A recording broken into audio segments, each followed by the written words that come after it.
Subscribe the channel and press the bell icon to never miss a video.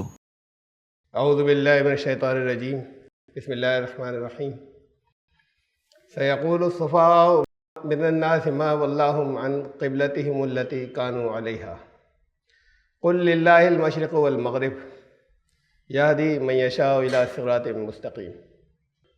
لوگوں میں سے جو بیوقوف ہیں وہ یقیناً یہ کہیں گے یا جلد ہی یہ کہیں گے کہ کون سی چیز ہے جس نے ان لوگوں کو اپنے قبلے سے پلٹا دیا، اپنے قبلے سے پھیر دیا جس پر وہ تھے پہلے۔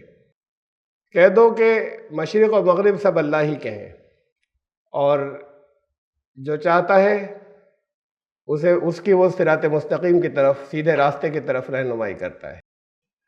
یہ آیت، اس سے پہلے آپ کو خیال ہوگا کہ حضرت ابراہیم علیہ السلام کا تذکرہ چلا آ رہا تھا، کعبے کا ذکر تھا پہلے، مرکز کا، پھر اور اس سے پہلے دور سے اہل کتاب کی سازشوں اور خاص طور سے ان میں یہودیوں کے مختلف اعتراضات کا تذکرہ تھا۔ تو ان سے کہا گیا کہ یہ الگ الگ جو قومی تم نے نسلی مذہب بنا رکھے ہیں، ان سب کو چھوڑ کر جو ملت ابراہیم کی پیروی کرو۔ اور ابراہیم نہ یہودی تھے نہ عیسائی تھے۔ اس پس منظر میں پھر اس کے بعد یہ آیت آئی ہے کہ لوگ یہ کہیں گے کہ ان کو جس قبلے پر یہ تھے کس نے ان کو پلٹا دیا اس سے۔ اس آیت کی جو عام طور سے تفسیر ہے، بیان کی جاتی ہے کثرت سے، وہ یہ ہے کہ رسول اللہ صلی اللہ علیہ وسلم نماز پڑھ رہے تھے، پہلے بیت المقدس کی طرف منہ کر کے نماز پڑھتے تھے، پھر حکم آیا حالت نماز میں، ظہر کی نماز تھی، حالت نماز میں حکم آیا کہ اب اپنا منہ تم ادھر پھیر لو۔ یہ آیات کافی آگے تک، یہ کئی آیات ہیں، اور انہیں کہا جاتا ہے یہ تحویل قبلہ کا حکم ہے۔ پہلے رسول اللہ صلی اللہ علیہ وسلم بیت المقدس کی طرف منہ کر کے نماز پڑھتے تھے، وہ قبلہ اول تھا۔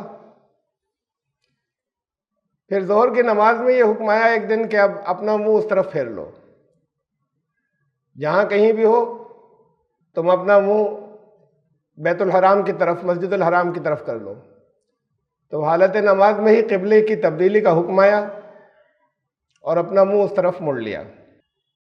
وہاں جو مسجد ہے اس وقت وہ مسجد قبلتین کہلاتی ہے، وہ جگہ جس جگہ وہ نماز ہو رہی تھی، جس کے دو قبلے، اس میں وہ مینار بھی دو بنائے ہوئے ہیں انہوں نے پہچان کے لیے، دو طرف، کہ پہلے قبلہ اس طرف تھا پھر قبلہ اس طرف ہو گیا۔ مولانا مودودی نے اس کو لیا ہے اس شکل میں، اس حیثیت سے، ان ساری آیات کو جو بہت دور تک تذکرہ گیا ہے، کہ اصل میں یہ قبلے کی تبدیلی نہیں تھی، یہ امامت کی تبدیلی تھی۔ پہلے قوموں کے امام جو تھے وہ بنی اسرائیل تھے، اب ان کی معزولی کا حکم آ رہا ہے۔ یہ قبلے کی تبدیلی تو صرف ایک اس کی علامت تھی کہ اب بیت المقدس سے منہ اس طرف کر لو، یہ تو صرف ایک ظاہری علامت تھی، لیکن یہ اس بات کی نشانی تھی کہ اب امامت تبدیل ہو گئی۔ بنی اسرائیل پہلے تمام دنیا کی اور تمام قوموں کے امام تھے، اور اب یہ امامت امت مسلمہ کی طرف منتقل ہو گئی، اور یہ بہت اہم بات ہے۔ ان سارے واقعات کے اندر بعض باتیں قابل غور ہیں۔ نمبر ایک بات یہ کہ ایک دوسری حدیث ہے نسائی کے اندر، تحویل قبلہ یعنی قبلے کی تبدیلی سے متعلق، اس میں یہ کہا گیا کہ ایک شخص پہنچا، وہاں پر عصر کی نماز ہو رہی تھی کسی مسجد میں، اس نے لوگوں سے کہا کہ حکم آ گیا ہے، میں تو ابھی رسول اللہ صلی اللہ علیہ وسلم کے ساتھ نماز پڑھ کر آ رہا ہوں۔ تو وہ لوگوں نے اپنا قبلہ تبدیل کر لیا۔ یہاں تک تو ان دونوں روایتوں میں مطابقت ہے، لیکن ایک اور روایت ہے، اس میں یہ ہے، وہ بخاری مسلم میں ہے، اور اس میں یہ ہے کہ ایک شخص مسجد قباء میں آ کر اس نے بتایا، ایک شخص نے آ کر بتایا کہ رات کو یہ حکم آیا ہے کہ قبلہ تبدیل کر دیا گیا ہے. تو پھر فجر کی نماز انہوں نے کعبے کی طرف منہ کر کے پڑھی. اس سے پہلے کی روایتوں میں تھا کہ ظہر کے وقت، نماز کے وقت حکم آیا تھا، خاص نماز میں جس میں قبلہ نماز کے دوران ہی بدلا گیا تھا اور منہ دوسری طرف کر لیا گیا تھا. یہاں پر یہ اس نے جا کے اطلاع دی کہ رات کو حکم آیا ہے اور صبح فجر کے وقت اس پر عمل کیا گیا. ایک اور روایت ہے جس میں یہ ہے کہ راوی یہ کہتے ہیں کہ ہم کچھ لوگ مسجد نبوی میں پہنچے. رسول اللہ صلی اللہ علیہ وسلم، ظہر کا وقت تھا، وقت تو ظہر کا ہی ہے اس حدیث کے اندر یا اس روایت کے اندر، ظہر کا وقت تھا اور رسول اللہ صلی اللہ علیہ وسلم ممبر پر بیٹھے ہوئے تھے. تو ہم نے کہا کوئی بڑی خاص بات ہے آج. انہوں نے بتایا کہ ابھی ابھی یہ حکم آیا ہے کہ اب قبلہ جو ہے وہ کعبہ ہوگا، بیت الحرام ہوگا، تو ادھر منہ کر کے نماز پڑھی جائے گی. یعنی حالت نماز نہیں تھی، ابھی ظہر کی نماز شروع بھی نہیں ہوئی تھی. اس وقت آیات نازل ہوئیں اور اس وقت یہ حکم آیا. تو انہوں نے کہا، راوی نے کہا کہ ہم نے اپنے ساتھی سے کہا کہ بھائی سب سے پہلے آؤ ہم عمل کر لیتے ہیں، اور انہوں نے جلدی سے الگ کھڑے ہو کے ظہر کی نماز پڑھ لی کعبے کی طرف منہ کر کے، اور کہا سب سے پہلے ہم نے پڑھی کعبے کی طرف منہ کر کے نماز. پھر اس کے بعد جماعت سے نماز ہوئی، پھر رسول اللہ صلی اللہ علیہ وسلم نے پڑھی. تو ابھی اس کے اندر یہ جتنی روایات ہیں ان میں بہت تضاد ہے، بہت کنٹرڈکشنز ہیں. اور اکثر ایسا ہوتا ہے کہ بہت سے جو تاریخی واقعات بڑے اہم ہیں ان کے اندر بڑے کنٹرڈکشنز ہوتے ہیں، بیان کرنے میں بڑے تضادات ہوتے ہیں. بعض جگہ، بہت سی اور جگہوں پر بہت سے اہم واقعات میں ایسا ہے. اس سے پہلے رسول اللہ صلی اللہ علیہ وسلم کے پاس کوئی، یہ کہا جاتا ہے کوئی حکم نہیں آیا تھا. نماز کا حکم تو آ گیا تھا، یہ حکم نہیں آیا تھا کہ ادھر منہ کر کے نماز پڑھیں. تو انہوں نے یہودیوں کو دیکھا یا اہل کتاب کو دیکھا کہ یہ کدھر منہ کر کے نماز پڑھتے ہیں، اس طرف رخ کر کے آپ نے نماز شروع کر دی. وہ بیت المقدس کی طرف منہ کر کے نماز پڑھتے تھے، انہوں نے اپنا قبلہ اسے بنایا ہوا تھا. تو رسول اللہ صلی اللہ علیہ وسلم نے کہا اہل کتاب یہ کر رہے ہیں تو ہم بھی یہی کریں. لیکن انٹیوشن ان کی یہ کہتی تھی، اندر سے ایک تقاضا تھا اور ایک تمنا، کوئی اسے ذاتی خواہش تو نہیں کہا جائے، لیکن جو ایک تعلق تھا اور ایک ان کا اجتہاد اندر سے یہ کہتا تھا کہ قبلہ تو کعبے کو ہونا چاہیے. اور پھر یہ حکم آ گیا اور اس طرف منہ کر لیا. اس میں بہت سی باتیں قابل غور ہیں، یہ جتنی باتیں میں نے آپ کے سامنے رکھی. پہلے اسے دیکھیں آپ، یہ مدینہ منورہ ہے. اس نقشے کو، حکم یہ مدینے میں آیا، یہ مدینہ منورہ ہے. یہ ہے بیت المقدس یروشلم جہاں پر ہے اس وقت. آج یروشلم ہے، یہ بیت المقدس یہاں پر ہے. یہ مدینہ منورہ کے تقریباً نارتھ میں ہے، شمال میں، اور نیچے ہے مکہ، یہ تقریباً ساؤتھ میں ہے، جنوب میں. تو جب وہ نماز ہو رہی تھی اور اس میں خواتین بھی تھیں، یہ ذکر بھی ہے بعض روایتوں میں، اور ہوتی تھیں، یہ معلوم ہے، پیچھے سب سے خواتین کی صف ہوتی تھی. تو اب رسول اللہ صلی اللہ علیہ وسلم آگے تھے، سارے صحابہ نماز پڑھ رہے تھے، ایک اچھی تعداد تھی بڑی. اس کے بعد پھر بچوں کی صف تھی، پھر خواتین کی صف تھی سب سے پیچھے. نماز کے بیچ میں حکم آیا قبلہ بدل لو، بدل لیا. تو اب امام تو سب سے پیچھے رہ گئے اور عورتیں سب سے آگے ہو گئی. بہرحال حکم آیا تھا، کر لیا، بدل لیا. اب اس کے بعد تبدیلی بھی ہوئی نماز کے درمیان میں. تو پھر وہ عورت و مرد ایک دوسرے میں مکس ہو کے ادھر سے ادھر ہو گئے، اور نماز پھر اس شکل میں وہ جاری رہی. یہ کہیں نہیں کہ نماز توڑ لی گئی. اور اصل میں اور بھی بہت سی حدیثیں ہیں اس سلسلے میں کہ کوئی اگر نماز کے درمیان میں کوئی ایمرجنسی آ جائے، نماز ٹوٹتی نہیں. وہ ہلکا پھلکا سا یہ کوئی عمل کثیر، یہ سب کچھ نہیں ہوتا. اگر کوئی ایمرجنسی آ جائے تو وہ ذرا سا کچھ تھوڑا سا ادھر ہلنا یا کر لینا، وہ کر کے اور پھر نماز جاری رہتی ہے. بہت حدیثیں ہیں اس میں اس میں نہیں جا رہا اس وقت. تو پھر اس میں یہی ہے کہ آدھی نماز جو ہے وہ 2 رکعتیں جو ہے وہ بیت المقدس کی طرف منہ کر کے ہوئے، 2 رکعتیں جو ہیں وہ کعبے کی طرف منہ کر کے ہوئیں۔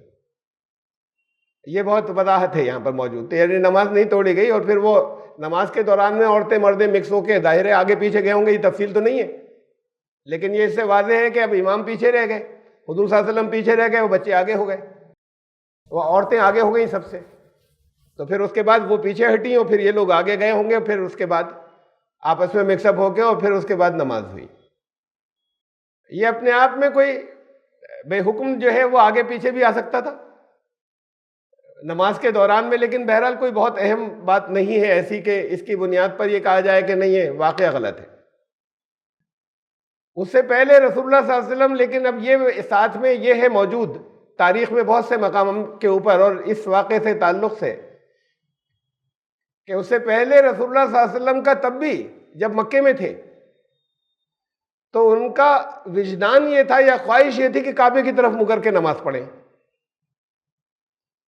اور انہوں نے معلوم کیا کہ یہ کیا کرتے ہیں اہل کتاب یا یہودی، تو معلوم ہوا کہ بیت المقدس کی طرف منہ کرتے ہیں، تو آپ نے بھی ایسے شروع کر دی، اور لیکن پھر کرتے یہ تھے کہ ایسے کھڑے ہوتے تھے اپنے نماز کے رخ میں کہ کعبہ رہے سامنے اور آگے پھر بیت المقدس، کعبہ درمیان میں آ جائے، تو ادھر منہ کر رہے ہیں لیکن یہ خواہش بھی پوری ہو گئی کہ کعبہ آ گیا درمیان میں۔ اب اس نقشے کو بھی دیکھیے ذرا، اس میں یہ نیچے کعبہ ہے، یہ مکے کا نقشہ ہے، نیچے کعبہ ہے جس پہ لال سرکل ہے، اور ادھر نارتھ ایسٹ یعنی شمال مشرق کے اندر تقریباً یہ ہرے رنگ کا جو ہے یہ ہے مولد رسول، جہاں رسول اللہ صلی اللہ علیہ وسلم کی پیدائش ہوئی، جس مقام پر یا جس گھر میں، یہ شعب ابی طالب میں ہے، ابو طالب کی گھاٹی کہلاتی ہے، وہاں پر یہ گھر تھا، وہاں آج ایک لائبریری بنی ہوئی ہے، لائبریری کا نام ہے مکتبہ مکہ المکرمہ۔ یہ یہاں پر یہ وہ جگہ ہے جس مقام پر رسول اللہ صلی اللہ علیہ وسلم کی پیدائش ہوئی تھی، اور پھر یہ شمال میں نارتھ میں مروہ صفا مروہ جو 2 پہاڑیاں ان میں سے وہ یہ مروہ پہاڑی ہے۔ رسول اللہ صلی اللہ علیہ وسلم 3 سال یہاں پر خفیہ اپنے ان کے سارے لوگ اکٹھے ہوتے تھے خفیہ طور پر، دار الندوہ کہلاتا تھا، یہ 3 سال تک خفیہ تبلیغ یہاں سے جاری رہی، اور اپنی ساری میٹنگز اور جتنی ہوتی تھیں اور لمبے مشورے ہوتے تھے، حضرت عمر نے جب اسلام قبول کیا تو یہیں پہنچے تھے، تو یہ وہ مقام ہے، یہاں پر وہ گھر تھا جہاں پر 3 سال تک خفیہ طور پر رسول اللہ صلی اللہ علیہ وسلم رہے تھے، یا جہاں سے خفیہ تبلیغ جاری رکھی تھی جب مخالفتیں بہت بڑھ گئی تھیں۔ ظاہر ہے کہ نماز بھی پڑھتے ہوں گے، ہر نماز میں کعبے پہ تو نہیں آ جاتے تھے، نارتھ میں ہی وہ ہے بیت المقدس سے اوپر، یہاں سے کافی دور شمال میں، جب بیت المقدس کی طرف منہ کریں گے تو کعبے کی طرف پیٹھ ہوگی، کعبے کو درمیان میں نہیں لے سکتے، جب اپنے گھر میں نماز پڑھیں گے تو کعبے کو درمیان میں نہیں رہ سکتے، منہ تو اوپر ہوگا اس تصویر کے حساب سے اوپر شمال کی طرف، تو کعبے کو درمیان میں نہیں لیا جا سکتا، اور جب نماز پڑھیں گے تو کعبے پہ جا کر نماز پڑھیں گے، یہ ممکن نہیں ہے، بلکہ بہت زیادہ تر حالات میں تو یہ ممکن ہی نہیں ہوتا تھا کہ کعبے پہ جا کے نماز پڑھ سکیں۔ تو اب یہ ساتھ میں یہ روایات ہیں کہ تب تک مکے میں رہ کر تو مستقل یہ کیا کرتے تھے کہ کعبے کو بیچ میں لے لیتے تھے، کعبے کو بیچ میں لینے کی صرف یہ صورت ہے کہ پہلے کعبے پر جائیں اور کعبے کو سامنے رکھیں اور ایسے رخ پہ کھڑے ہوں کہ آگے بیت المقدس ہو۔ تو جن مقامات پر زیادہ اپنا گھر اور جہاں پر لگاتار 3 سال تک زیادہ وقت گزارا، ان مقامات پہ یہ ممکن نہیں تھا کہ کعبے کو درمیان میں رکھتے، اور جب مخالفتیں بہت بڑھ گئی تھیں تب نمازوں کے لیے کعبے پہ جانا بھی ممکن نہیں تھا۔ تو یہ جو جن لوگوں نے بھی یہ اس کے اندر روایتیں ڈالی یہ تحویل قبلہ کی، انہوں نے اس کی جغرافی پہ غور نہیں کیا، جغرافیہ پہ، اس جگہ کی ٹوپوگرافی کے اوپر، کہ یہ سوٹ نہیں کر رہی، یہ میچ نہیں کر رہی یہ چیزیں۔ پھر رسول اللہ صلی اللہ علیہ وسلم کا طریقہ یہ نہیں تھا کہ وہ اہل کتاب سے احکامات لے لیا کرے اور یہودیوں کی پیروی شروع کر دے، جبکہ اللہ کی طرف سے وہ حکم نہیں آیا، اللہ کی طرف سے کوئی حکم نہیں آیا، تو وہ چیزیں بھی جس میں وہ ان کا ذہن یہ کہتا تھا یا اجتہاد یہ کہتا تھا یہ ہونا چاہیے، اس میں بھی تھوڑا سا فرق رکھتے تھے، تبدیلی، تاکہ نمایاں رہیں ہم۔ مثلاً یہ کہ 10 محرم کے بارے میں بتایا گیا کہ یہودی روزہ رکھتے ہیں کہ اس دن حضرت موسیٰ علیہ السلام کی قیادت میں اللہ نے بنی اسرائیل کو فرعون سے نجات دی تھی، عاشورے کا روزہ۔ تو رسول اللہ صلی اللہ علیہ وسلم نے فرمایا کہ میں زندہ رہا تو انشاءاللہ 2 روزے رکھوں گا، یعنی یہ تو ہم زیادہ قریب ہیں ان لوگوں کے مقابلے میں، یہودیوں کے مقابلے میں موسیٰ سے، تو میں بھی روزہ رکھوں گا، لیکن ایک اور ساتھ میں ملاؤں گا تھوڑا سا اس سے مختلف ہو جائے، جو کچھ وہ کرتے ہیں لوگوں الگ، ان سے تھوڑا سا الگ نظر آئیں۔ تو عام مزاج تو تمام بہت بڑی تعداد میں حدیثیں ہیں یا روایات بھری پڑی ہیں کہ ان سے مختلف تھوڑا سا رکھتے تھے، اور نماز میں ان کی اقتداء و پیروی شروع کر دی۔ جب اگر کوئی حکم نہیں آیا تھا تو جو وجدان کہتا ہے کعبہ، اس کی طرف ہی منہ کر کے نماز پڑھتے۔ یہ انکوائری کرنے کی کیا ضرورت ہے کہ جب یہودی کدھر منہ کرتے میں ادھر منہ کروں گا؟ اگر اللہ نے کوئی حکم نہیں دیا کہ کدھر نماز پڑھو تو جس طرف دل چاہے منہ کر کے نماز پڑھ لے، اور کوئی خاص سمت مقرر کرنی ہے تو وہ یہ رسول اللہ صلی اللہ علیہ وسلم یہودیوں والی تو بالکل نہیں کرتے کہ پہلے معلومات کریں کہ یہودیوں والی کون سی سمت ہے میں ادھر کروں۔ پھر ابھی بہت سی چیزیں ہیں، ایک دو نہیں ہیں، یہ پورا تاریخ کے اور پورے رسول اللہ صلی اللہ علیہ وسلم کے مزاج کی اور سنت کے خلاف ہے یہ بات۔ اچھا، نماز کا حکم آ گیا، نماز کا حکم آ گیا، اور اللہ نے یہ حکم نہیں دیا کہ منہ کدھر کرنا ہے، رخ کدھر کرنا ہے، اس کا کوئی حکم نہیں آیا، بس خالی یہ ہو گیا کہ نماز پڑھا کرو۔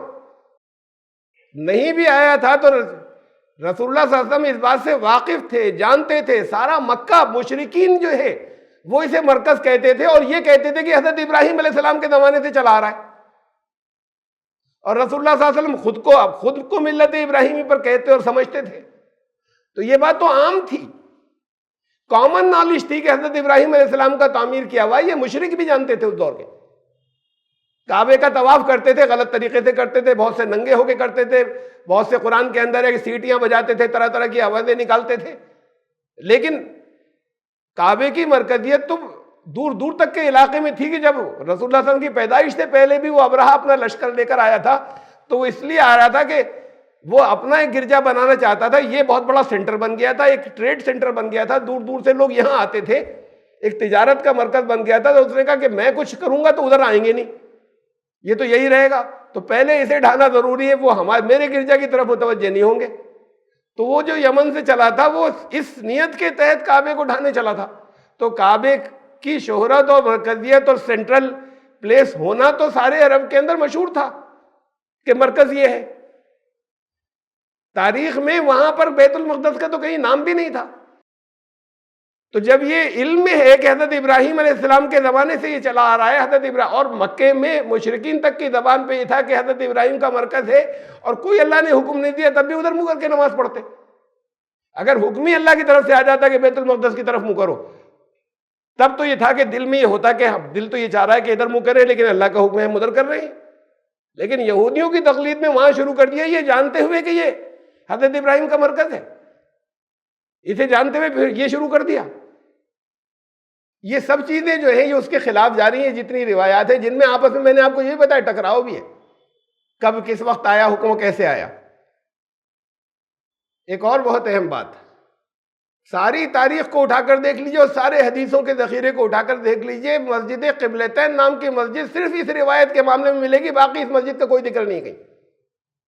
کس نے بنائی، کب بنائی، سن 2 ہجری کا واقعہ بیان کیا جاتا ہے، ہجرت کے 2 ہی سال کے اندر۔ ابھی تو مسجد قباء تعمیر کی تھی، وہاں 15 دن رکے تھے، مدینے کی باؤنڈری اور سرحد پر رسول اللہ صلی اللہ علیہ وسلم مدینے میں داخل ہونے تھے پہلے ہجرت کے موقع پر 15 دن وہاں قیام کیا تھا۔ تو وہاں جب 15 دن قیام کیا تو ایک مسجد بھی تعمیر کی، یہ مسجد قباء ہے۔ اب تشریف لائے اور اس کے بعد پھر مسجد نبوی تعمیر کی، جس میں خود آپ کے ہاتھ دست مبارک جو ہیں وہ شامل ہوئے، خود اینٹیں رکھی اس کے اندر اور دوسرے لوگ بھی ساتھ میں شریک رہے، یہ تعمیر کی۔ سارا مدینہ وہاں آ کے نماز پڑھتا تھا، سوائے اس کے وہ قباء ذرا دور کی بستی تھی، کچھ لوگ وہاں پڑھ لیتے تھے۔ یہ آپ کی طرح کہ یہ ماحول تھوڑی تھا ہماری طرح کہ جب وہ ہمیں 100 میٹر جانا پڑتا ہے، ایک مسجد یہاں بھی ہونی چاہیے 20 میٹر پر، یہاں ایک اور بنے، چل کر جاتے تھے اور سب وہیں پر نماز پڑھتے تھے۔ بہرحال اس تاریخ کے اندر کہیں پر تیسری کسی مسجد کا ذکر نہیں ہے، اس کا ذکر بس اس روایت میں آ رہا ہے کہ قبلہ تبدیل ہوا مسجد قبلتین، ورنہ کوئی مسجد ہی نہیں تھی۔ مدینے میں صرف 2 مسجدیں تھیں، ایک قباء تھی اور ایک یہ تھی۔ اگر تعمیر ہوئی تو خود رسول اللہ صلی اللہ علیہ وسلم پہنچے ہوں گے، کدھر ہے وہ واقعہ؟ خود اپنے ہاتھ سے اینٹیں نہیں رکھی ہوں تو بھئی ایک مسجد توڑوائی، وہ جو مسجد کے نام سے بنا لی تھی شر پسندوں نے، سازشیں کرنے کے لیے مسجد زرار اسے کہا گیا، اسے توڑوایا، یہ سب تاریخ میں ذکر ہے جب کوئی ایسا ایکشن لیتے تھے کسی مسجد سے متعلق۔ اس مسجد کا کوئی تذکرہ کہیں تاریخ میں نہیں ہے، اور بالکل شروع کے دور میں سن 2 ہجری میں جب ابھی ایک مسجد تعمیر ہوئی ہے، اس کی تعمیر ہی کچی پکی جیسی بھی ہو سکی، مسجد نبوی کی۔ اب یہ تیسری مسجد ایک اور درمیان میں بن رہی ہے۔ یہ تیسری مسجد درمیان میں، پہلی بات تو ضرورت نہیں تھی، جتنی آبادی اور جیسی لوگ تھی ایسے یہ مزاج نہیں تھا، جیسے میں نے آپ سے کہا کہ ہم لوگوں کو جیسا کہ گھر سے نکلے مسجد میں گھس جائیں، اتنی ہونی چاہیے، نہ اتنی بستی اور اتنی بڑی آبادی تھی۔ لوگ بہت پسند کرتے تھے چل کر مسجد میں نماز پڑھنے آنا، تو ایکسٹرا صرف ایک اور مسجد درمیان میں بنا لیں، 2 آلریڈی ہیں، اس کا کوئی تصور بھی ان کے یہاں نہیں تھا، نہ بنی آخر تک کوئی، نہ کہیں کسی جگہ موجود ہے۔ اس کی تعمیر کی تو کوئی تاریخ ہوتی، کب تعمیر ہوئی اور کس نے کرائی، کوئی تعمیر کی تاریخ نہیں ہے۔ مسجد نبوی کی ہے، مسجد قباء کی ہے۔ جب مسجد تعمیر ہو رہی تو کہیں نہ کہیں رسول اللہ صلی اللہ علیہ وسلم صحابہ کا ذکر بھی تو آئے گا، تو تعمیر کا کوئی ذکر نہیں، اس مسجد کے بعد کا پھر کوئی ذکر نہیں، بعد میں بھی کبھی کوئی تذکرہ نہیں ہے۔ یہ اس واقعے کے علاوہ مسجد نبوی کا جگہ جگہ ذکر ہے، بعد میں بھی اس لیے کہ تھی وہ۔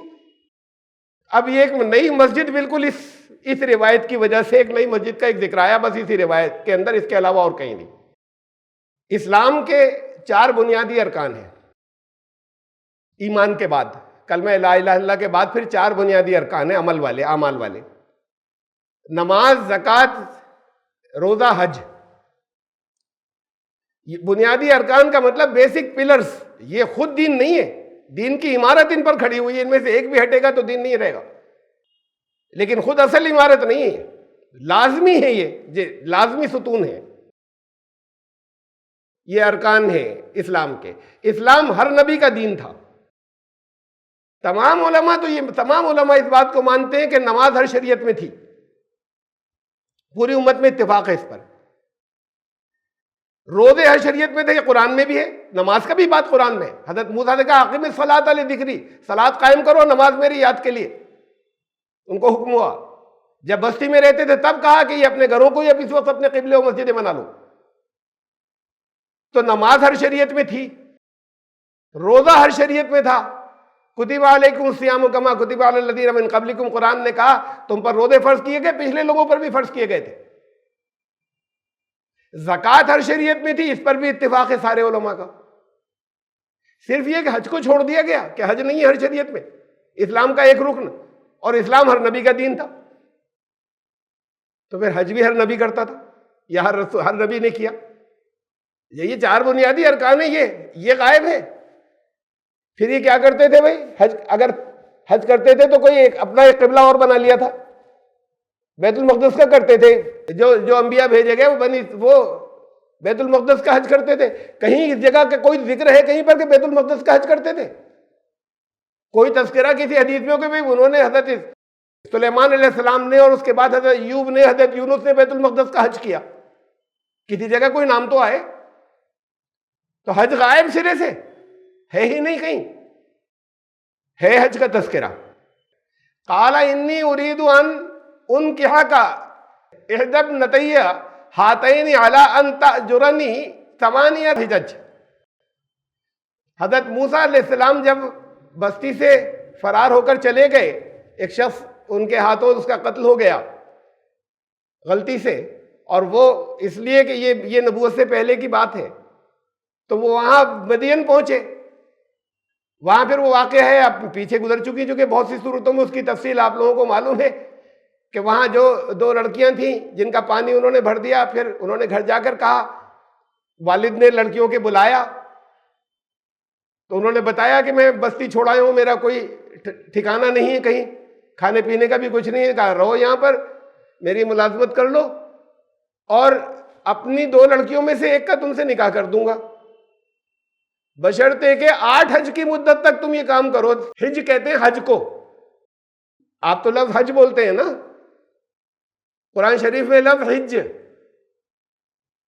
سورہ آل عمران 3 سورت آیت نمبر 97، وَلِلَّهِ عَلَى النَّاسِ حِجُّ الْبَيْتِ مَنِ اسْتَطَاعَ إِلَيْهِ سَبِيلًا، اللہ کے لیے حج کرنا تمام دنیا کے انسانوں پر، اس گھر کا حج جو ہے وہ تمام دنیا کے جس کی بھی استطاعت ہو، حالات اس کے ٹھیک ہوں، اس کے لیے ضروری ہے کہ وہ کرے۔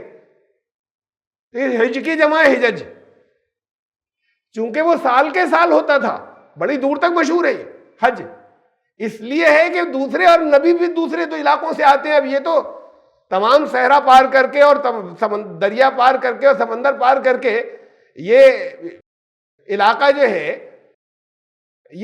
ہے وہاں پر ہے، یہ میں حضرت موسیٰ کے دور کی بات کر رہا ہوں کہ درمیان میں سمندر بھی پڑ رہا ہے، اور جہاں وہ بھاگ کر پہنچے، جس جگہ وہ رہے، مدین یا بدائن، وہاں وہ علاقہ بہت دور ہے وہ تو لیکن وہ حضرت شعیب علیہ السلام وہاں پر آئے تھے، اسی بستی کے اندر اللہ نے اسی بستی میں حضرت شعیب کو بھیجا تھا۔ تو یہ نبیاں ان کی وجہ سے حج کے تذکرے موجود ہیں، یہ حج کو لوگ جانتے ہیں۔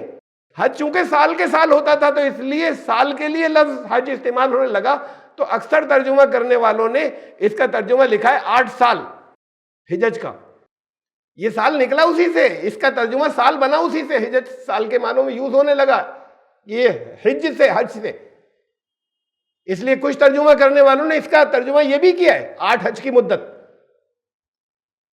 تو بامحاورت بعض نے پھر سال کے معنوں میں استعمال ہونے لگا، اکثر نے اس کا 8 سال کا کیا ہے۔ تو یہ حج کا تذکرہ ہے، اور حج کی بڑی بات بہت دور دور تک ہے، اس لیے کہ ہر جگہ اللہ کے نبی آئے، اس بستی میں حضرت شعیب علیہ السلام آئے تھے۔ حضرت شعیب علیہ السلام کا قبلہ بیت المقدس تھوڑی تھا، یہ حج کی بات آ رہی ہے یہاں پر، اور کسی نبی کا نہیں تھا، اور کوئی نبی کسی نے وہاں کا حج نہیں کیا بیت المقدس کا۔ تو اسلام کے 4 ارکان میں سے ایک یہ موجود تھا، حج بھی موجود تھا اور اسی کا تھا، اور کیسے نہیں ہوتا؟ کعبے کی تعمیر سب سے پہلے کس نے کی؟ یہ بھی اس سے پہلے آیات گزری ہیں جس میں تفصیلات بتا چکا آپ کو کہ حضرت ابراہیم نے تو اس کا ریکنسٹرکٹ کیا انہی بنیادوں پہ جو حضرت جبریل نے بتایا۔ بخاری کی طویل حدیث ہے جس میں انہوں نے کہا، جب وہ چھوڑ کر جا رہے تھے حضرت حاجرہ کو، اور جب آ کے کافی دور پہنچ گئے اور رکے، تو حضرت جبریل آئے، انہوں نے کہا کہ یہ وہ جگہ ہے، یہاں پر وہ جگہ ہے جہاں پر بیت اللہ ہے، الفاظ یہ ہیں، یہاں بیت اللہ ہے۔ اور بخاری میں ہے کہ وہ اس وقت وہ مقام سیلاب سے سب تباہ ہو چکی تھی، پرانے سیلاب سے، اور وہ ایک جگہ ایک ٹیلے کی شکل میں بن گئی تھی، سیلاب کا پانی اس سے ادھر ادھر سے بچ کر نکل جاتا تھا۔ تو حضرت جبریل نے کہا کہ اسے تم اور تمہارے بیٹے یہاں پر تعمیر کریں گے، تو یہ اطلاع دی پہلے سے کہ یہاں بیت اللہ ہے۔ پھر اس کی یہ روایات موجود ہیں حدیث کی کتابوں کے اندر کہ سب سے پہلے کعبہ تعمیر کیا حضرت آدم علیہ السلام نے، تو حضرت آدم پہلے معمار تھے کعبے کے، اور یہ روایت کی تصدیق ہوتی ہے قرآن کی آیت سے، ان اول بیت وضع للناس للذی ببکۃ مبارکہ، سب سے پہلا بیت جو تعمیر ہوا ہے، سب سے پہلا گھر جو تعمیر ہوا ہے، اب چاہے اسے گھر رہنے کا کہہ لیں، چاہے بیت اللہ کہیں یا مسجد کہیں، سب سے پہلا بیت جو تعمیر ہوا ہے وہ یہ ہے، وہ جو مکے کے اندر ہے، برکت والا گھر، سورہ آل عمران آیت نمبر 96۔ تو قرآن کہہ رہا ہے یعنی اس سے پہلے کوئی تعمیر ہی نہیں ہوئی تھی۔ حضرت ابراہیم نے جب کعبہ بنایا تو کتنے انبیاء اور کتنے نبی گزرے، یہ 2 کے موٹے موٹے سے نام آپ کو معلوم ہے یا مشہور ہیں جن کے قرآن میں ذکر ہے، حضرت آدم اور حضرت نوح، لیکن بڑا طویل عرصہ گزرا، میں اس کی بھی تفصیل بعض درس میں بتا چکا ہوں کہ یہ چند 100 سال کی بات نہیں تھی، یہ بڑا لمبا عرصہ ان کے درمیان میں ہے، وہ قبل تاریخ بات ہے، پری ہسٹورک، حضرت آدم کا آنا۔ اس درمیان میں بہت سے انبیاء آئے، قرآن نے تو کل ملا کر صرف 28 کا ذکر کیا، ان میں سے 28 میں سے بھی 3 کا ذرا سا مبہم ہے، 25 کا ذکر کیا، 25 نبیوں کا قرآن نے، اور یہ کہا کہ ہم نے سب کا تذکرہ یہاں پر نہیں کر رہے، کچھ کا کیا ہے بس۔ تو خالی صرف حضرت آدم اور نوح تھوڑی تھے، وہ ایسے بہت سے نبی گزرے جن کا ذکر نہیں تھا، بڑا لمبا عرصہ گزرا، کوئی تعمیر نہیں ہوئی کیا کبھی، ایسی سب بیابان جنگل میں رہتے تھے۔ کا پہلا بیت، پہلی تعمیر جو ہوئی ہے وہ اس کی ہوئی ہے، قرآن کہہ رہا ہے جو مکے میں ہے جو گھر. اور حدیث کے اندر آتا ہے کہ حضرت آدم نے کیا سب سے پہلے تعمیر. پھر وہ جگہ اجڑ گئی تھی، حضرت ابراہیم علیہ السلام کو ریگستان ہو گئی تھی، حضرت ابراہیم کو بھیجا گیا خاص طور سے اس جگہ پر کہ جاؤ اس مقام کے اوپر وہاں تعمیر کرو. تو وہاں تعمیر نو ہوئی، وہاں ریکنسٹرکٹ کیا انہوں نے. وَإِذْ يَرْفَعُ إِبْرَاهِيمُ الْقَوَاعِدَ مِنَ الْبَيْتِ وَإِسْمَاعِیل، پیچھے گزری ہے آیت. وہ رفع کر رہے تھے، انہیں بنیادوں پر اٹھا رہے تھے اوپر. یہ نہیں کہا تھا بنیادیں رکھی ہیں، انہوں نے وہ بنیادیں جو ہے وہ رفع کر رہے تھے جو حضرت جبریل نے جس کی نشاندہی کی یا مارک کیا کہ یہ وہ جگہ ہے، اب یہاں پر تعمیر کریے جہاں پر بیت اللہ تھا. تو حضرت آدم کا قبلہ جو ہے وہ تو کعبہ تھا، انہوں نے تعمیر کیا. ایک روایت میں یہ بھی ہے کہ ہندوستان سے پیدل چل کر انہوں نے 40 حج کیے. تو اب وہ قد بہت لمبا تھا، عمر 1000 سال کی ہوتی تھی، تو 40 حج کرنا کوئی ویسی بات نہیں ہے اتنے لمبے قد کے لوگوں کا اس دور کے اندر. تو انہوں نے 40 حج کی وہ پیدل چل کر وہاں پر. حضرت نوح کے لیے ایک ملتی ہے کہ حضرت نوح علیہ السلام کے سیلاب کے وقت کعبہ اٹھا لیا گیا کہ مطلب کوئی عمارت نہیں اڑ گئی کہیں. جو کعبے کی روح یا حقیقت کعبہ تھی وہ وڈرا کر لی گئی. یہ تو بلڈنگ ہے، اینٹ پتھر ہیں جو بدلتے رہے. رسول اللہ صلی اللہ علیہ وسلم کے زمانے میں بھی جب آپ کی زندگی میں نبوت سے پہلے کعبے کو نیچے تک توڑا گیا اور پھر سے اٹھایا گیا اس لیے کہ دیواریں کمزور ہو رہی تھیں. تو یہ پتھر تو بدلتے رہے. اس کعبہ تو اس حقیقت کا نام ہے جو اس جگہ کی اصل حقیقت ہے، جس کو لفظوں میں بیان نہیں کر سکتے. اصل کعبہ تو وہ ہے، اس کی روح. تو کہا اسے اٹھا لیا گیا، تو اسے وڈرا کر لیا گیا تھا. قیامت میں کعبہ اٹھا لیا جائے گا تو پھر زمین سب ختم ہو جائے گی. وہ بھی عرضی قیامت تھی، ایک زمینی قیامت. تو کعبے کو اٹھا، یعنی حقیقت کعبہ پہ زمین کی روح وڈرا کر لی جائے گی، ختم ہو جائے گی. تو حضرت آدم کے دور میں کعبہ موجود ہے، حضرت نوح کے دور میں کعبہ موجود ہے، حضرت ابراہیم نے کعبے کو ریکنسٹرکٹ کیا ہے. رسول اللہ صلی اللہ علیہ وسلم تک سب اطلاعات پہنچی ہیں اور کسی نبی نے حج نہیں کیا اس کا. حضرت آدم تو ہندوستان سے جا کر کریں گے، وہ فلسطین کے اندر ہیں جو وہ نہیں کریں گے. یہ سب چیزیں کہاں غائب ہو گئیں؟ اور ہو گیا قبلہ اول. وہ انبیاء نے تعمیر کیا ہے، ہمارے لیے مقدس ہے، اس میں کوئی دو رائے نہیں. حضرت سلیمان علیہ السلام نے ریکنسٹرکٹ کیا ہے، اسے بھی حضرت آدم نے تعمیر کیا تھا کعبے اس کے 40 سال کے بعد کعبے کے. پھر وہ بھی وہاں پر ہوتا ہے، حضرت سلیمان نے اس کو ریکنسٹرکٹ کیا. حضرت سلیمان نے ریکنسٹرکٹ کیا، نبیوں نے وہاں نمازیں پڑھی. رسول اللہ صلی اللہ علیہ وسلم کو یہ بھی آتا ہے حدیث یا روایات کے اندر کہ جب لے جایا گیا معراج کے لیے تو وہاں پر لے جایا گیا، وہاں نماز پڑھی. ہمارے لیے قابل احترام جگہ ہے، مقدس ہے.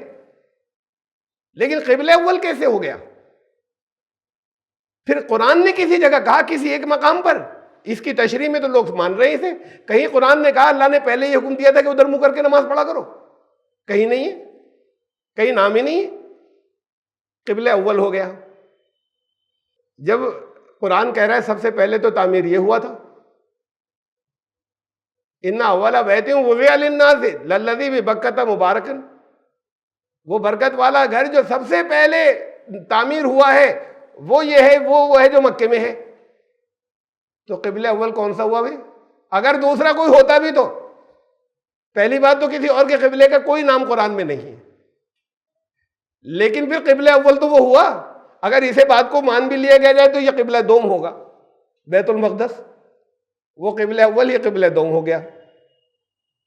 یہ چیزیں آئی کہاں سے؟ یہ اتنی بہت سی کہاں سے آ گئی ہیں؟ اور کوئی ثبوت کہیں قرآن یہ نہیں کہہ رہا کہ ہم نے پہلے بیت المقدس کو قبلہ بنایا تھا. کہیں یہ نہیں کہہ رہا کہ پچھلے نبی ادھر منہ کر کے نماز پڑھتے تھے. قرآن کہیں نہیں کہہ رہا. کہیں قرآن یہ نہیں کہہ رہا کہ پچھلے انبیاء اس کا حج کیا کرتے تھے. کہیں نہیں کہہ رہا.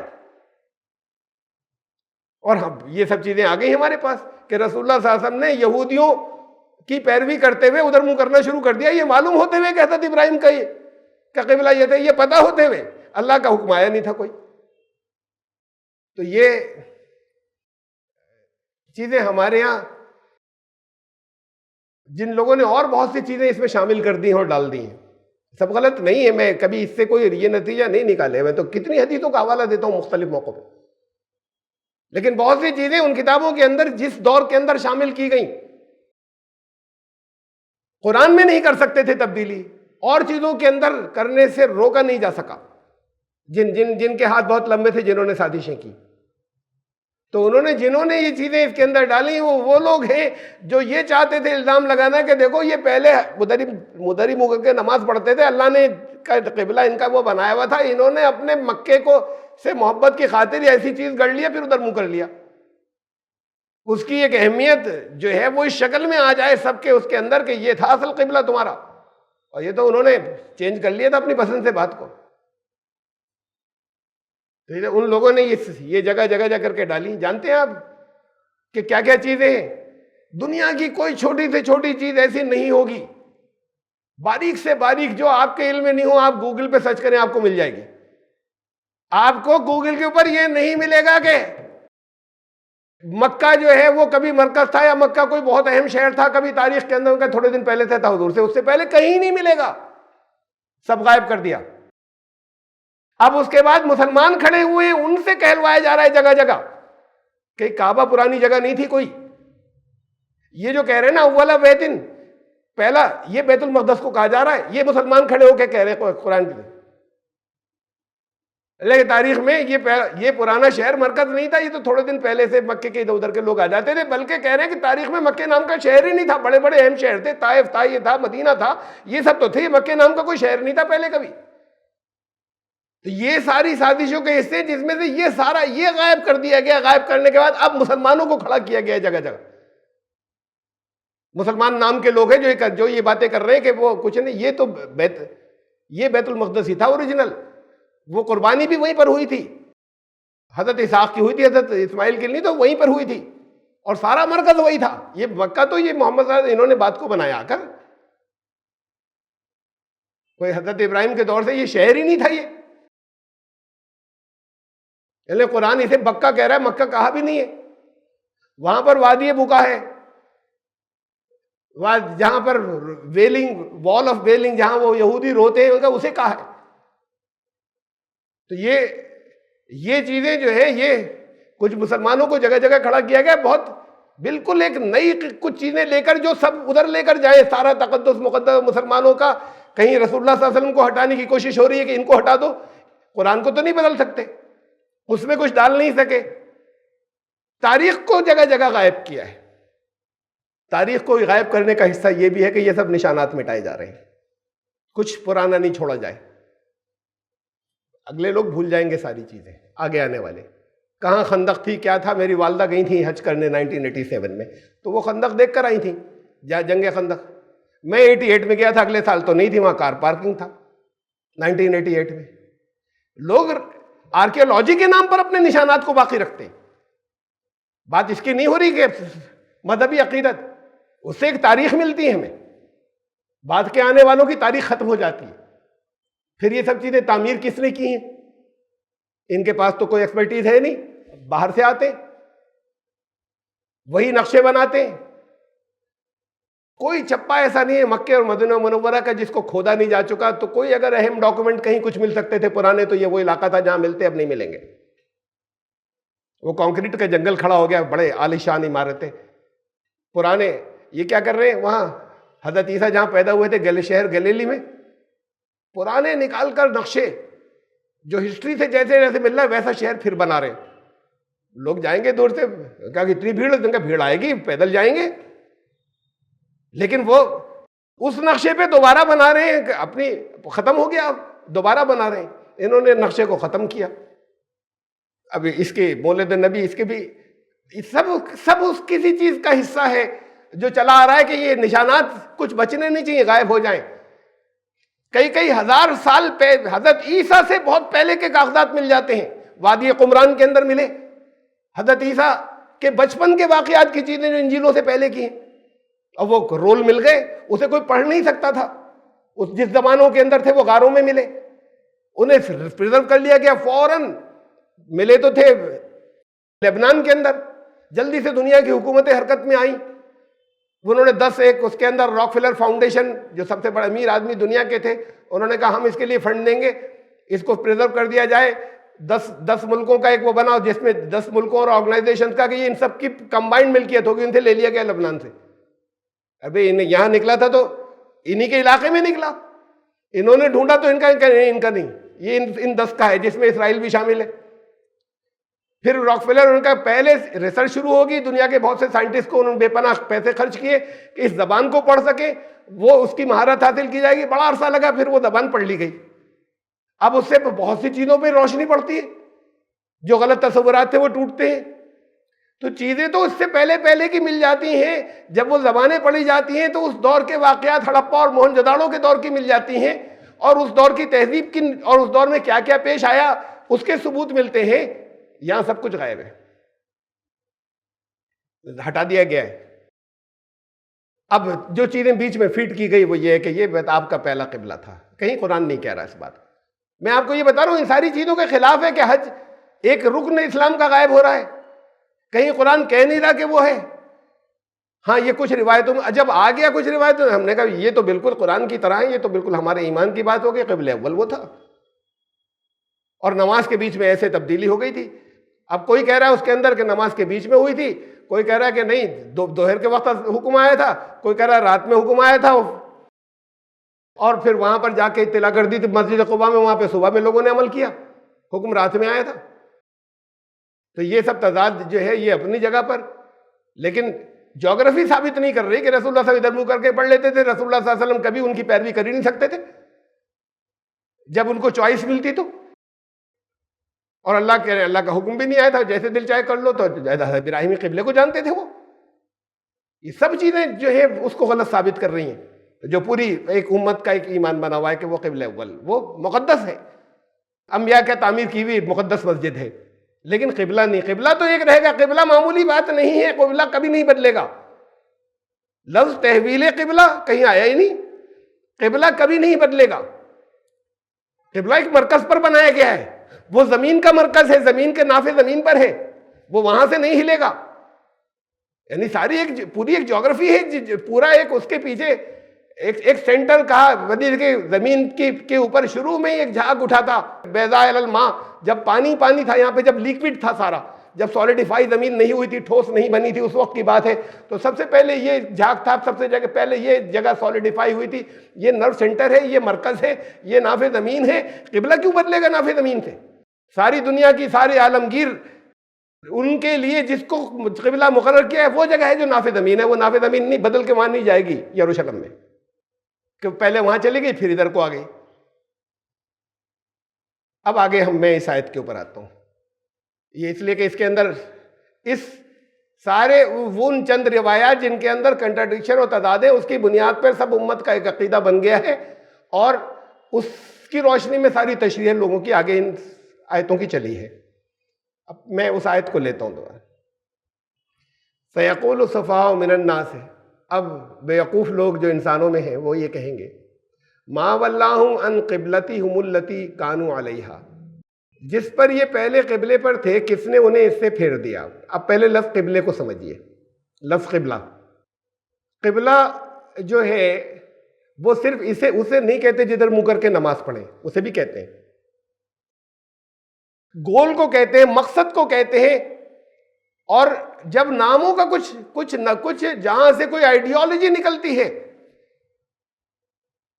اس شہر کے نام کو لوگ آئیڈیالوجی کا، فکر کا نام بنا لیتے ہیں۔ مثلا کمیونسٹ جب نام لیں گے ماسکو کا، تو ماسکو کا نام کا مطلب وہ شہر نہیں ہے، ان کا وہ آئیڈیالوجی، بھائی ماسکو نے یہ کہا ہے نہ، ایک اہمیت اختیار کر جاتی ہے ان کی آئیڈیالوجی کا جو مرکز ہوتا ہے، وہ اس کو بالکل ایسے استعمال کرتے ہیں جیسے ان کا یہ قبلہ ہو، یعنی ان کے تھاٹ پروسیس کا سینٹر، اسے قبلہ کہتے ہیں۔ جدھر منہ کر کے نماز پڑھتے ہیں اسے بھی قبلہ کہتے ہیں۔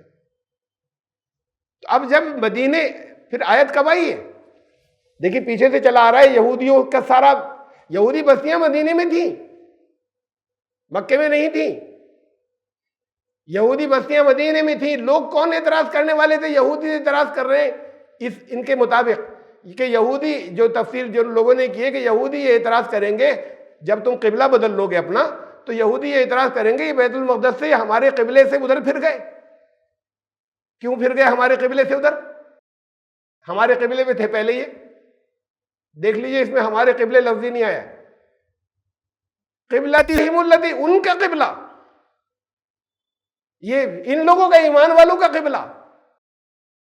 کہنا تو یہ چاہیے اعتراض کرنے والوں کو کہ ہمارے قبلے سے کیوں پھر گئے یہ ادھر، ارے کہ اپنے جس قبلے پہ تھے اس سے کیوں پھر گئے؟ اپنا کون سا؟ جس وقت ہجرت کی ہے، ہجرت کے بعد کی بات ہے، اس سے پہلے کی آیات چلی آ رہی ہیں، سارے یہودیوں کی لگاتار چلا آ رہا ہے تذکرہ، بہت دور سے چلا آ رہا ہے اس صورت کے اندر۔ پہلے سے یہودیوں کی بستیاں ساری مدینے کے اندر تھیں، یہ واقعہ بھی وہیں کا بیان کیا جاتا ہے تحویل قبلہ کا، یہ آیت بھی مدنی آئے تھے، یہ سورت بھی مدنی صورت مدینے میں نازل ہوئی، جس کے بارے میں کہا جاتا ہے یہ جب ہجرت کر کے آئے وہاں سے تو یہ ایک مرکز تھا، تمام عالم کا مرکز اسے ہی بننا تھا، تمام عالم کی ہدایت کا مرکز بننا تھا۔ یہ قومی لوگوں نے قومی مرکز بنا رکھے تھے، یہودیوں نے اپنے قومی مرکز، عیسائیوں نے اپنا قومی مرکز۔ قومی مرکز کوئی نہیں ہوگا، کوئی مسلمانوں کا بھی قومی مرکز نہیں ہوگا، تمام انسانیت کا ایک قومی مرکز ہوگا، جس کو یہاں سے امن کی بات کریں گے، ساری دنیا میں پیس پھیلے گا، وہ پوری دنیا کا ایک مرکز ہوگا، وہ تمام انسانیت کا مرکز ہوگا۔ قرآن نے اس کو ہر جگہ انسانیت کے مرکز کے طور پر رکھا ہے، مسلمانوں کے مرکز کے طور پر رکھا بھی نہیں۔ ہاں اس کے امین، اس کے سنبھالنے والے یہ لوگ ہوں گے جو ایمان والے ہیں، کہ یہاں سے ساری دنیا کے اندر امن پھیلائیں گے۔ آیا ان کے آگے کی آیات اب بات کو اب آئیں گی تو آپ دیکھیں گے کہ یہودی عیسائی آپس میں ایک دوسرے کے قبلے کو پسند نہیں کرتے، تو ایک دوسرے کے قبلے کا مطلب عیسائیوں کا تو کوئی قبلہ نہیں۔ پوری تاریخ میں جہاں سے لفظ عیسائی آیا ہے، جہاں سے لوگ عیسائی ہو گئے، وہ ان کی کوئی نماز نہیں، قبلہ کیسا؟ کسے کہہ رہے ہیں قبلہ؟ قرآن کہہ رہا ہے یہ یہودی عیسائی دونوں ایک دوسرے کے قبلے کو پسند نہیں کریں گے، اور عیسائیوں کا کوئی قبلہ نہیں ہوگا۔ یہودی تو نماز پڑھتے تھے لیکن عیسائی کوئی نماز نہیں پڑھتے تھے۔ انہوں نے تو جہاں سے یہ لفظ عیسائی آیا وہاں پر انہوں نے کچھ ہی دنوں کے بعد حضرت موسیٰ کے سینٹ پال نے ساری شریعت ویریت ختم کر دی، ان کا کچھ نہیں، تم اپنے بس جو ییشو میں، حضرت عیسیٰ ان میں ایمان لاؤ، بس تم اس سے بچ جاؤ گے، چاہے جیسے عمل کرو۔ اور شریعت کچھ نہیں، یہ تو چوروں کے لیے ہوتی ہے، چور چکوں کے لیے شریعت، تو قانون تمہارے لیے تھوڑی ہے، تم تو ایمان والے ہو۔ لوگوں نے اسے مان لیا، یہ چلی عیسائیت، یہاں سے عیسائی ہو گئے کرسچنس۔ تو انہوں نے تو ہر طرح کی شریعت ختم کر لی، نماز کیسی؟ تاریخ میں کہیں نہیں ملتا کہ یہ کوئی نماز ہوتی تھی ان کے یہاں، تو ان کا کون سا قبلہ؟ اور قرآن کہہ رہا ہے کہ یہ دونوں یہودی عیسائی دونوں ایک دوسرے کے قبلے کو پسند نہیں کرتے، تو قبلے کا مطلب یہی نہیں جدھر منہ کر کے نماز پڑھے۔ ان کے فکری مرکز، ان کے جو آئیڈیالوجیز ہیں اس کے سینٹر یہ قبلے ہیں، ان کا یہ آئیڈیالوجیز کا سینٹر، یہ دونوں ایک دوسرے کے آئیڈیالوجیز کے سینٹرز کو پسند نہیں کرتے۔ ہماری آئیڈیالوجی پر آ جائیں، یہ تب تک یہ کبھی پسند نہیں کریں گے کہ تم اپنا بدل لو، آئیڈیالوجی ہماری پر نہ ہو۔ یہودی کبھی اسے پسند نہیں کریں گے، عیسائی بھی اسے آپس میں بھی نہیں کرتے ایک دوسرے کو پسند اس بات کو۔ تو بات قبلے سے مطلب یہ نہیں تھا کہ وہ عیسائی کسی طرح منہ کے نماز پڑھتے ہیں، ان کا جو آئیڈیالوجیکل سینٹر ہے، بھئی ان کا آئیڈیالوجیکل سینٹر وہ ہے رومن ویٹیکن چرچ، تو وہ ان کا سینٹر یا مرکز ہے آئیڈیالوجی کا اٹلی میں۔ تو یہ ادھر کوئی منہ کر کے نماز نہیں پڑھتا، ان کی آئیڈیالوجی کا، ان کی فکر کا مرکز ہے وہ، اسے ان کا قبلہ کہا جا رہا ہے کہ یہ دونوں ایک دوسرے کی آئیڈیالوجی کو کبھی پسند نہیں کریں گے اور کبھی ادھر اس میں جانا نہیں چاہیں گے۔ اب یہ بیوقوف یہ کہیں گے جب تم ہجرت کر کے آ گئے، بھائی وہاں سے کیوں آ گئے؟ اس سینٹر کو، مرکز کو کس نے ان کو ہٹا دیا؟ اس سینٹر و مرکز سے کس نے ہٹا دیا؟ کس نے چینج کر دیا ان کو اصل سینٹر سے، اور مدینے کو اپنا سینٹر بنا لیا انہوں نے؟ انہیں پسند نہیں تھا یہودیوں کو ان کا مدینے کے اندر بدھ واسطے آئے، اس لیے کہ وہاں سے تو پھر یہ نکلتے چلے گئے ان کے جانے کے بعد، اور پہلے پورا ہولڈ تھا، سب کو انہوں نے اپنے سودی شکنجے میں پکڑا ہوا تھا، تھوڑے سے تھے یہی مالدار تھے، باقی مدینے کے لوگ غریب تھے جو بات کو پہلے مشرک تھے، بات کو ہی مان لیا ہے۔ تو ان کو پسند نہیں ہوگا کہ یہ اپنے قبلے کو چھوڑ کر کیوں آ گئے، کس نے ان کو پھیر دیا ادھر سے؟ ان کا تو مرکز وہ تھا، سینٹر وہ تھا، اب انہوں نے اس کو سینٹر کیوں بنا لیا آ کر؟ قل للہ المشرق والمغرب، ان کا اس سمتوں کی کوئی بات نہیں ہے، ڈائریکشنز کی کوئی بات نہیں ہے۔ قبلے کی اگر ایسے بات ہوتی تو ایک تو ہے جنوب میں، ایک ہے شمال میں۔ مدینے سے ساؤتھ میں ہے مکہ اور نارتھ میں ہے بیت المقدس، تو شمال و جنوب کی بات کرتے، تو بات اس کی نہیں ہو رہی، ڈائریکشن کی نہیں ہو رہی یہاں پر۔ قل للہ المشرق والمغرب، یہ سب مشرق مغرب جو ہے، جب زمین کے طور پر کی بات کی جاتی ہے تو اس میں پھر مشرق و مغرب آتا ہے، ایسٹ سے ویسٹ تک۔ تو قرآن نے اسی زبان کو استعمال کیا کہ ساری زمین اللہ کی ہے۔ ایک جگہ سے ہجرت کر کے ہم دوسری جگہ آئے تو ایسا نہیں ہے کہ اب یہ تو پھر بات کو حکم آیا، انہیں کس نے پھیر دیا؟ تمنا تو ہے موجود، یہ بات کو حکم آیا کہ نہیں تمہیں لوٹائیں گے وہاں، یہ بات کو اطلاع آئی۔ ابھی تو یہ ہے کہ وہ ان کا اعتراض ہو رہا ہے کہ ان کو وہ تو وہاں سے ہٹے مجبوری کے اندر، کہہ دو کہ مشرق و مغرب سب اللہ کے ہیں۔ ابھی یہ نہیں کہا کہ تم کہو ہوئے انہوں نے بھگا دیا تھا، یہ کر دیا تھا۔ یہدی من یشاء الی صراط مستقیم، جو ہدایت کی پیروی کرنا چاہتا ہے اس کو اللہ صحیح راستے کی طرف اس کی رہنمائی کرتا ہے۔ اب اگلی آیت آئے گی، بہت اہم آیت ہے، اور پھر یہ آگے تک پھر اہم آیات ہیں اسی ٹاپک کے اوپر انشاءاللہ۔ زندگی رہی تو آئندہ آج ایک ہی آیت ہوئی، آیت نمبر 142، اور آیت نمبر 143 سے پھر شروع کریں گے انشاءاللہ، آئندہ سے نہیں چلتا۔ سبحان ربک رب العزت